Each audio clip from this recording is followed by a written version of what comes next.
You are now entering the dojo of Mojo and the Thrivetime Show. Can I kick it? Yes, you can. Can I kick it? Yes, you can. Can I kick it? Yes, you can. Can I kick it? Yes, you can. This is Clay Clark on the mic again. Myopic focus, tunnel vision. I'm focused on the mission to teach you the skills and give you the plans. Broadcasting from my lands to the left, to the Portlands. I'm here to tell you you can do it, yes you can. And now my friend, you got two fans. He be the Z, comma, ands. I'll be the C, yes, ands. Now let's kick it like Batman, bam! And get a little nuts like pecans. Z, it's time to get a little nuts like pecans. Dude, you are bringing the hot sauce. You know, the thing I mean, if I'm going down the aisle of salsas, there's mild. Mild. There's Extra meat. mild. There's extra mild. There's medium, kind of chunky. You get chunky and smooth. Oof. But as I'm walking down that salsa aisle, the stuff you're laying down right now, My eyes are that's going to watering. be in the extra spicy. Oh, gosh. I have what I've Hot. as I've recently Hot sauce. I've recently discovered my genre. It's street vendors playing brass music with hip hop lyrics. It's my move. It makes so much sense. It fits me. A street vendor's a business guy. Right. And a guy out on the street doing that, I mean, he's got to use a little hat out there, a bucket, getting money, right? Right. They're both entrepreneurs mixed together. You're mixing. You were a DJ. I mixing. think I'm going to, for the conference we have here, probably the one in June or April, we'll see. But I think I'm going to have an actual marching band, like a drum line out there on Saturday. Nice. So I just think it's the right mojo. Doesn't the mojo doesn't something just feel right about the live street performers with the brass music? You know, you touch on a very good point. And that's also something that we teach in our workshop, and that is that music is very powerful in your business. It is. And so you're absolutely correct. Music sets the atmosphere. Music gets people. Yeah, remember my first job, I was 13 years old. I was washing dishes in a Mexican restaurant. Chiquita O'Brien's, all right? Suavemente. Suavemente. Wash those dishes. Wash those dishes. Wash those dishes. Wash those dishes. Wash those dishes. And we had a jukebox in the back. And I just kind of took it on myself. I just took over the jukebox. The jukebox was my territory. Did you turn off the Suavemente? No, Suavemente. No, gosh. Bésame. And so it had all kinds of music on there. But what I would do is I would go through and I would select all the, Hispanic music, okay? You would do such clever songs as La La La La Bamba. That was a big hit. And so I would do that. And the other one time was going, hey, the music sounds good. Who's in charge of the jukebox? And everybody kind of shrugs their shoulders, and I think a dishwasher is. So he came back there and he goes, I'm 13, I'm back there washing my dishes. He goes, man, great job with the jukebox. I go, well, I figure this. If people are listening to Mexican music, they're probably, and we're a Mexican restaurant, they're probably more likely to want to, order another dish. Have more Mexican food. Inside out, Z's living the vida loca. Oh, I thought you said you'd never been a DJ before. Well, You started as a DJ. oh my gosh, I'm It's your first job. busted. I'm so Speaking busted. of music, Ricky Martin, Suavemente, Elvis Crespo. Let's talk about installing tracking systems. Exactly. Now, tracking systems. Now, here's the thing. Dr. Z, as you've grown Dr. Robert Zeller & Associates, tell me if this has become... Okay. If what I'm saying has become true or if I'm just speculating. Okay, fair At enough. first, when you first advertise and you have a one-legged marketing stool, like you're only advertising with one piece of advertising. Yes.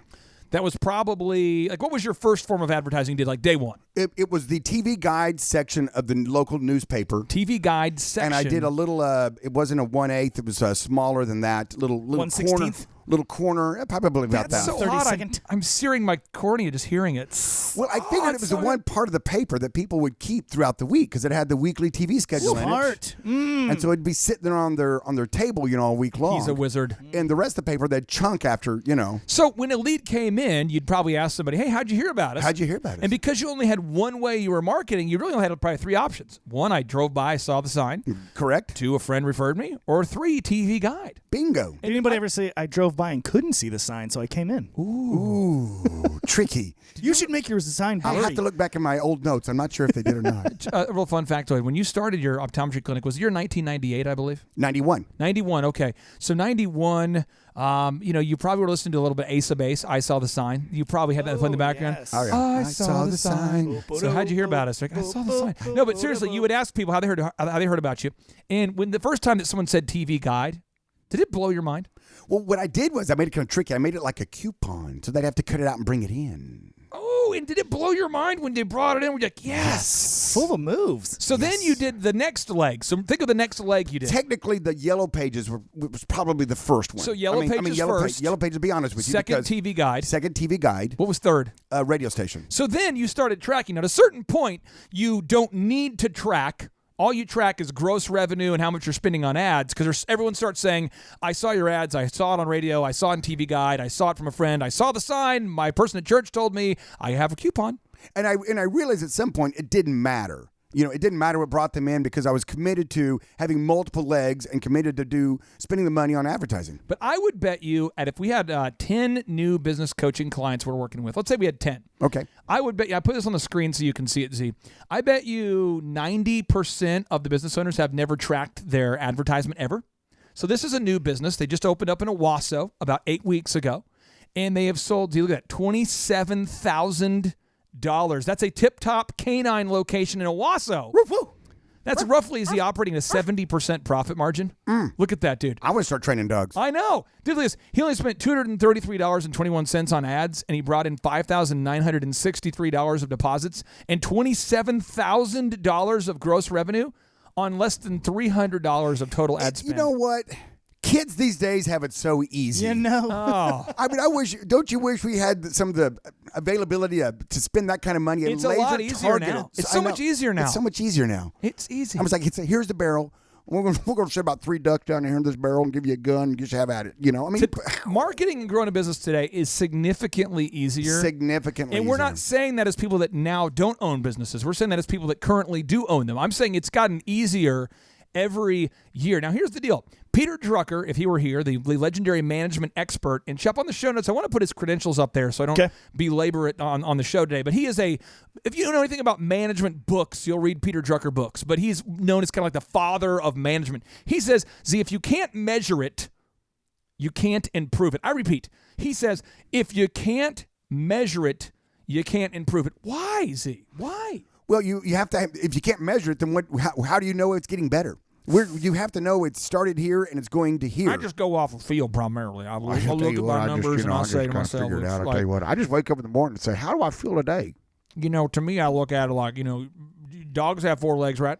Well, most of my, I had a dog one time, only had 3. He was a good dog too. Got around pretty good. He's a good dog. You put a perm on a woman, but you can't put one on a dog. Did I tell you about that pig only had 3 legs? These sort of altruisms are how I do my marketing. Well, listen, I got to get a pig story in. I want to hear it. I was traveling one time, stopped at a bed and breakfast, and it was at kind of a farm setting, and there's a barn out back, and I was looking out the little bay window, and a pig walks by with only 3 legs, and I looked at the farmer or the proprietor, and they were in the kitchen, making the breakfast for all the people living, staying there, and I said, why is it? What's up with that pig? And they said, oh, that's a special pig. My grandson was in the back barn, and it caught on fire, and that pig went in there and got him and pulled him out and saved his life. Really? I said, wow, is that how he lost his leg in the fire? And he goes, oh, no. Pig that good, you don't eat all at once. That is so good. Woo! That was a good. See, I'm going to marinate on that one for a week or 2. Yeah, that was pretty good. That's a good pig. Now, I'm not going to try to one-up you, but I am going to say Bill Gates has a lot of things to say about tracking your numbers. And when we come back from the break, we'll see if Bill Gates can outdo Dr. Z's pig joke with some notable quotables that could potentially be life-changing. Life-changing humor or life-changing notable quotables from Bill Gates. You decide. Stay tuned to the Thrivetime Show on your radio. Attend the world's best business workshop led by America's #1 business coach for free by subscribing on iTunes and leaving us an objective review. Claim your tickets by emailing us proof that you did it and your contact information to info@thrivetimeshow.com.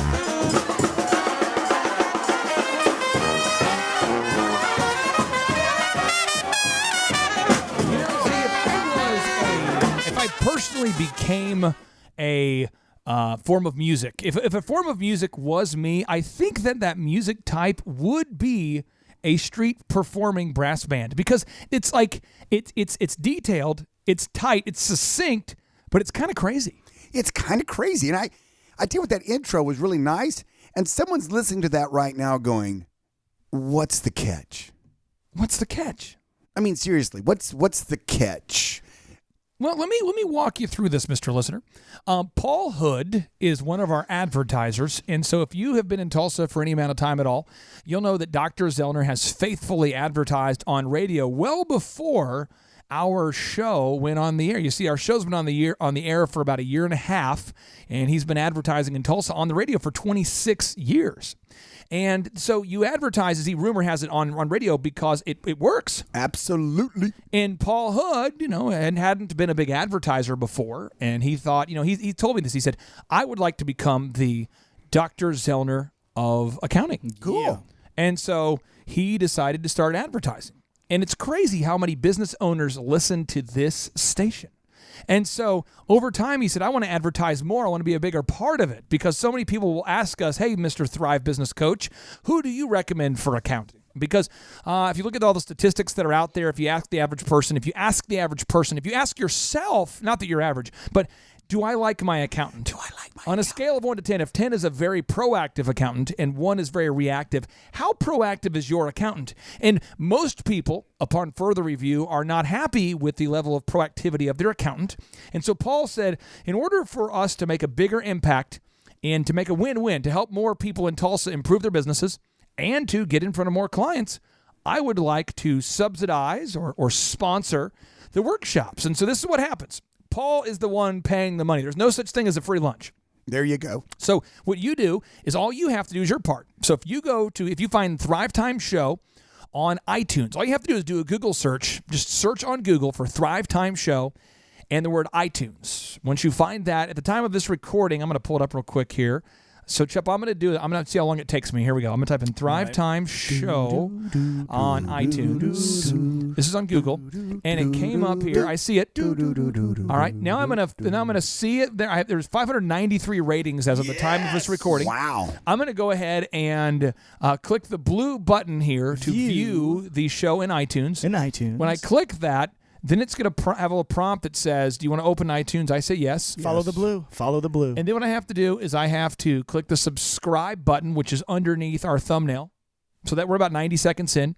Then I write an objective review, and I email in proof that I did it. I email in proof that I actually wrote a review to info@thrivetimeshow.com, and I send in my contact info. Well, you got it up there. What's 593 reviews? What's our star score? Our star score is pretty much 5-star. Really? Yeah, Oh, right wow. now, if you type in Thrivetime Show and if I type in I haven't looked at it lately, so. yeah, let me just look right now. I'm going to beat you. If you pull it up, we have, as of today, on Google, we have 347 people that have written reviews about our conferences, and we have one gentleman that wasn't happy because he said that the hotel accommodations weren't good. The only thing I could say is that I actually don't.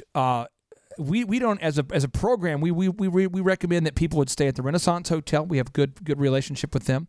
We recommend you might stay at the Holiday Inn at the Aquarium, or the River Spirits. River Spirit does a great job. The Marriott does a great job. The person did not ask us what we recommend, and they just booked something, and they felt like we could have been more helpful in advising them as to where to stay. And so that would be our 1 4-star. So we have 346 5-star reviews so far. Wow. Yeah. Cool. Things are going well at the Thrive Nation. We'd encourage you to join the conversation, attend the workshop, buy your tickets today at thrivetimeshow.com, or get your tickets for free by leaving us an objective review, Z. Yeah, and the other thing that's not a catch is there's no upselling. There's no, okay, for those who want the super package. If you want the magic and system. the breakout session where we teach really the fine art of the stuff.